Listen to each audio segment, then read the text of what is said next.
असलम की मैं जावेद सोलंकी सुरत YouTube channel Javed Solanki देसी विलाग। तो दोस्तों अज दस जो विलाग है वो बहुत दिलचस्प विलाग है। अज अस वेंदे पे एक दोस्त की दावत है पल्लू शाह मुहम्मदपुर इंटरचेंज के नज़दीक। तो असारे नाल मौजूद हैं अयाज खान चांडिया साहब तो मंसूर भाई असारे नाल मौजूद हैं। और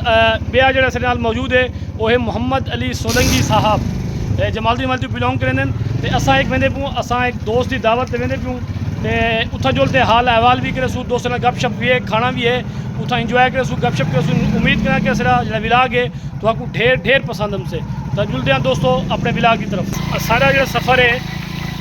वो दोस्ते की तरफ वो जारी और सारी है। ये देखते पे हो सारे एरिए के कितनी प्यारी लोग के बागात हैं रस्ते दे दरख्त हैं और बहुत प्यारा व्यू नज़र आता है। दोस्तों बहुत प्यारा नज़ारा है देहात का बहुत खूबसूरत माहौल है इतना का। बस सारा जो सफ़र है अपनी मंजिल की तरफ रवा दवा है। सादा अज का जो विलाग है तो आपको बहुत पसंद हमसे क्योंकि सारी दोस्तों की गपशप सादा माहौल इतना जो तुम देखो इंशाल्लाह सारा विलाग तो बहुत पसंद हमसे। बस थोड़ी दूरी के उत्ते सारा जो सफ़र है वो मुकम्मल थी वैसे कम अज़ कम अद्धे घंटे का सफ़र है। इंशाल्लाह अस पहुँचते थोड़े नाल हाल अहवाल करे सूँ दोस्तों की गपशप करे सूँ। राजनपुर कलां से दो दोस्त हैं अस उन्हें को रिसीव करे सूँ उन्हें को नाल घेते बस इतना पेट्रोल पंप से मोटरसाइकिल तेल पे देखूँ। और जितने भी सारे दोस्त हैं उन्हें सारे का जो मोटरसाइकिल का तेल है वो एक बारी ख़त्म थी गए और सारे दोस्त तेल पवा दे वल जड़ा अपने सफ़र की तरफ इंशाल्लाह रवा दवा। बस सारे जो दोस्त हैं हुण मुकम्मल थी गए टीम पूरी मुकम्मल थी गई है। तो हुण इंशाल्लाह असा सफ़र मज़ीद अगी ते जारी। व्यूअर्स असां अपना दोस्त के डेरे ते पहुँच गयूँ। तो मैं तो डेरे का व्यू भी दिखा देवां देसी बिल्कुल असांखे उनको भी देसी माहौल बनाना है फर्श से माहौल बनाना है ताकि देखना जो सारे लोग हैं दोस्त हैं उन्हें को जो ना वो देसी माहौल नज़र आए। उन्हें अंदर का प्रोग्राम बनाए कि अंदर अपना सोफे भी हैं अपना कुर्सियाँ भी हैं मेज़ भी है बेड शेड भी है अंदर का प्रोग्राम लेकिन असा को मना किया असा आखे भी बाहर जड़ा है तो प्रोग्राम बड़ा देसी माहौल हो। तो असारे नाल जड़ा टिकटॉकर हैं राजनपुर कलां दे राशिद खान हजाना साहब। तो इन्हें नाल असा गाल मुहाड़ करे सूँ। राशिद भी क्या हाल है खैरियत है ठीक हो अल्हम्दुलिल्लाह मौला दे करम आप ठीक हो दुआ करम में अल्लाह दा फिटफाट ठीक हो यूट्यूब ते कहना माशाल्लाह सी माशाल्लाह। तो विवर दसे ना कि भी उन्हें कुछ समझी पी नियम दी पी ते सुनाओ तुरा टिकटॉक ते किवें वेंदा पे माहौल वीडियोस की माशाल्लाह सही वेंदा पे फिलहाल तो अकाउंट भरने लगी पई है बस संगत को कैसो हफ्ता वडे सन थोड़ा अकाउंट न लुला था पे तुसा ये करो ना कि व्यूअर्स को दसा दियो कि तुरा अकाउंट जड़ा है केड़ा ताकि वो सर्च भी करे उठा अकाउंट ते आवे व्यूअर तो टिकटॉक ते वन ते सर्च करे सो राशिद खान हजाना 420 लिखे सो मेरा अकाउंट आवे से संगत कमाल मोहब्बत सन तो लाइक करो सो फॉलो करो सो साथ। तो व्यूअर्स ए राशिद खान हजाना साहब हैं इनके अकाउंट तुम सो टिकटॉक के अकाउंट से जो अकाउंट दसे उठावान तो तुसा जो कमेंट करे सो ज्यूट भी करे सो ताकि जी उनकी वार्निंग है वो जी हट वजे ये लाजमी करे सो सारे भिरा ने सारे दोस्त हैं। तो आओ दोस्तों असा तो अपने दोस्तें का जो उतना देसी माहौल है खावन पीवन का ये गिनो सारे नाल जो मेहमान मौजूद हैं मोहम्मद अली सोलंकी अपना मंसूर भाई तो अपना अयाज खान ये सारे भाई एक उस प्यार नाल जड़े ना क्या सर शब्दा शहबाज हुसैन शब्बा वो भी सारे मौजूद हैं राजनपुर की एक कमाल बहुमान हस्ती हैं मशहूर बंदे राजनपुर कलां दे वो भी सारे मौजूद हैं। तो व्यूअर्स ये देखो ये साढ़े जोड़े मेज़बान हैं उन्हें तैयारी शुरू कर दी है खाने की। तो खाना जड़ा है वो ये सारे मेज़बान हैं अयाज खान सोलंकी साहब। अयाज खान क्या हाल है खैरियत है ठीक हो माशाल्लाह सी अज तक बड़िया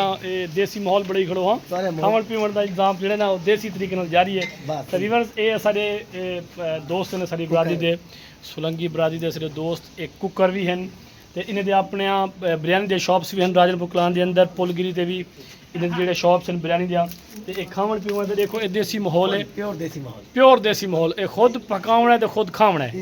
ठीक है। ये सलाद देखो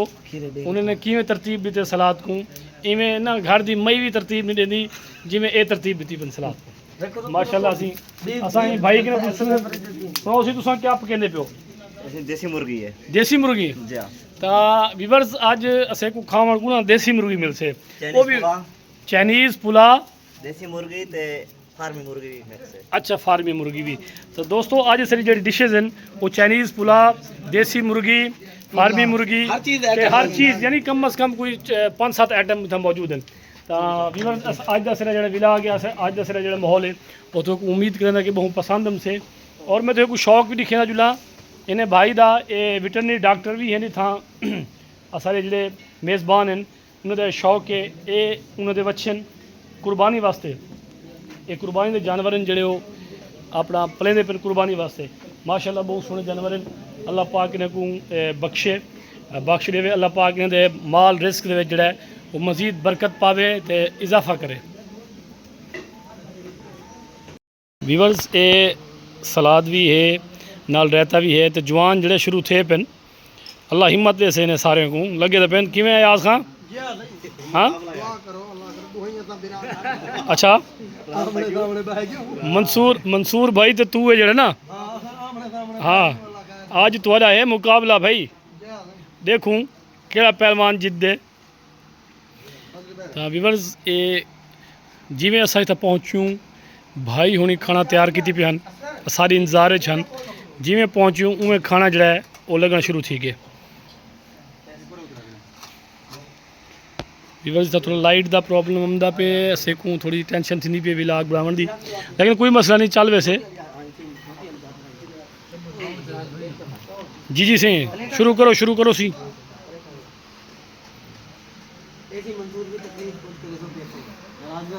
अयाज भाई तुसा बासो नाल बासो हाँ तुसा सारे आ वजो ना कट्ठे बैठ यार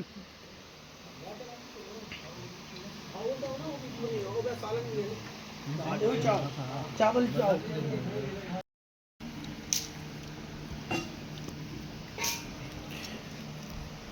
व्यूअर्स माशाल्लाह बहुत कमाल खाना है टेस्ट भी अच्छा है डिशेस भी अच्छे हैं मेज़बान भी अच्छा है तो ऐसा मेहमान भी अच्छे हैं अज का सारा जो विलाग हा असा तकरीबन उनका एंड करेसूँ क्योंकि लाइट का इतना एक सारा प्रॉब्लम है लाइट की वजह जो सारा विलाग है उन्हें मसला थोड़ा आंदा पे तो सारे चैनल को लाइक करो सो सबसक्राइब करो सो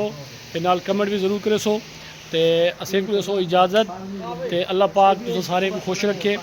और इवें ही सारे जो विलाग हैं इंशाअल्लाह तुसां जो सबसक्राइब करो सो सारे नोटिफिकेशन सारे विलाग तुसां तक पहुँचन तो अपना जोड़ा है असें को राय भी दसो विलाग के अंदर कि भाई असें को अगे दोते ही विलाग मज़ीद क्या बेहतरी करनी चाहिए।